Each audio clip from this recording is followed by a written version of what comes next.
Gokul Shirgaon MIDC येथील गोकुळ दुधाच्या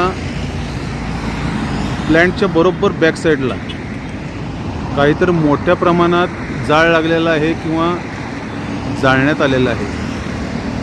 तर एवढा विषारी आणि घातक धूर यातून बाहेर पडत आहे. बराच वेळ झालं ही आग लागलेली आहे.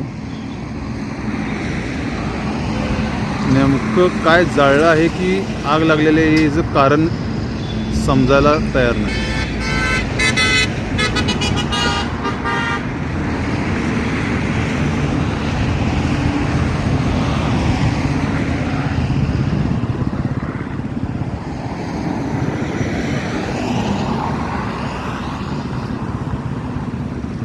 मुद्दामून आग लावली असेल तर याची चौकशी होणं फार गरजेचं आहे.